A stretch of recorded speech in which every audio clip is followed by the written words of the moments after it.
as we are rejoined by Old DB. Want to remind you, we're brought to you by the Beanery, 4 great Omaha area locations: Gretna, Papillion, Ashland, and 168th and Giles.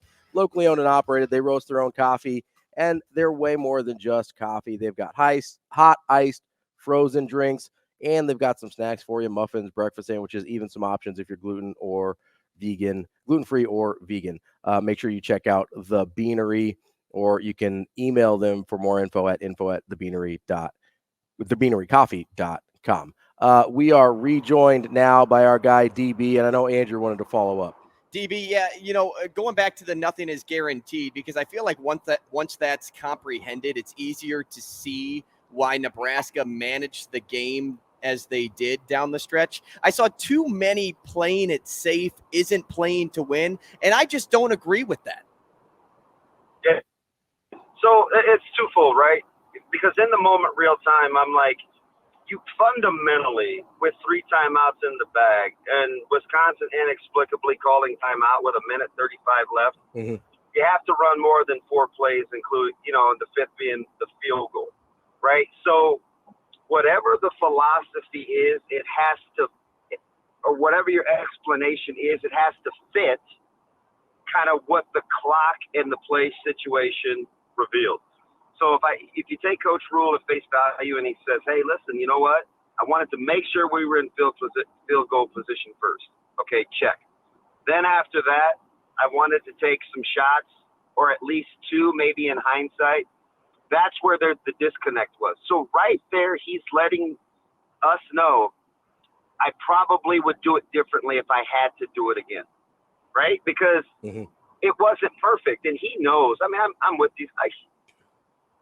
I'm right there on the bus. I'm on the plane. I get a sentiment. And so for as upset or as much in disbelief, I was shocked. I mean, real time. I'm like, wow, Wisconsin did us a solid. They called it timeout. And I asked Teddy LePay afterwards. We were walking on the elevator, and I go, I said, how about that? He goes, yeah, they were just in disarray. It kind of seemed to be like that a couple of times with where we used our timeouts.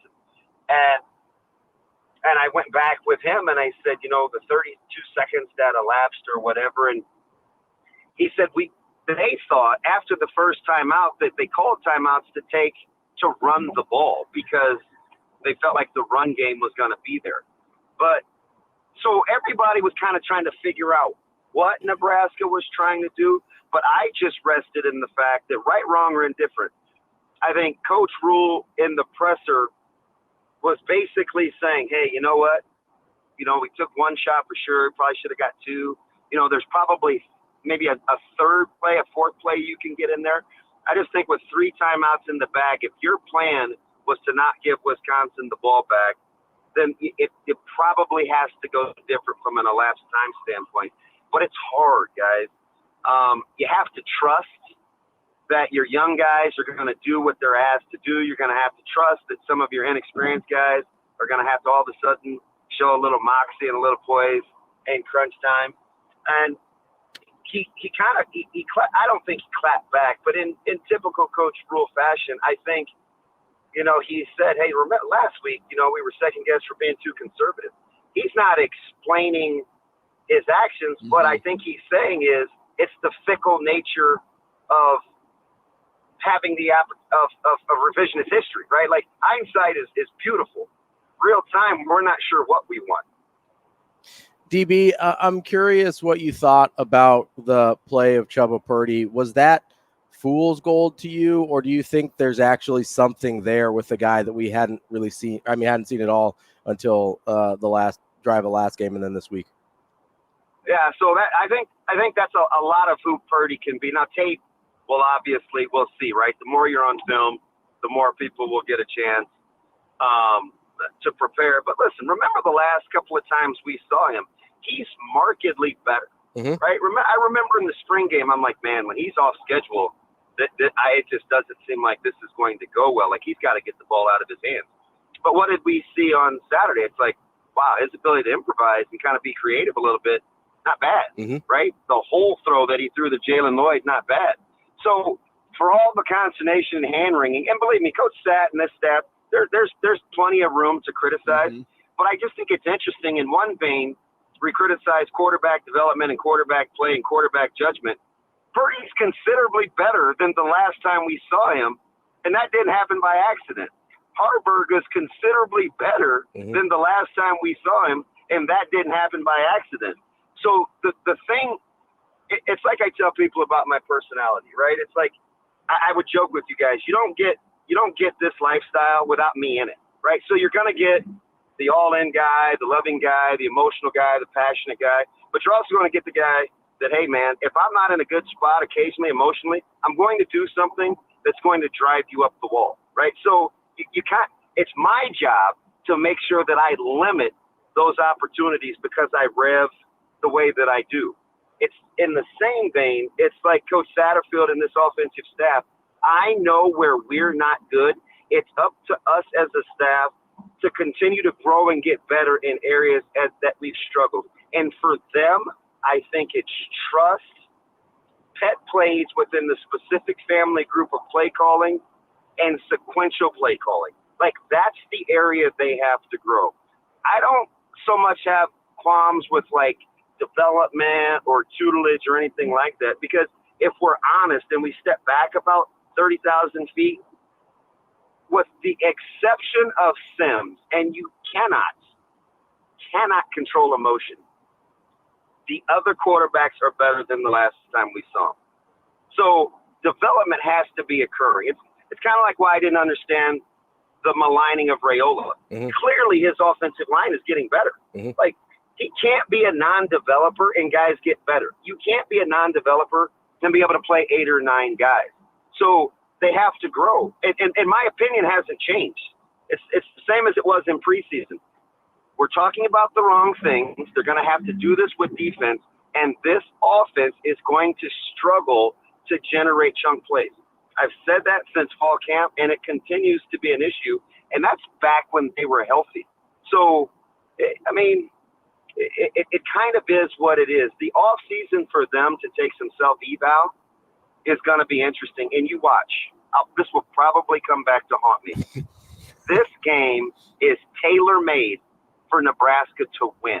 It's what they do. They get a tough team that thinks they're tough.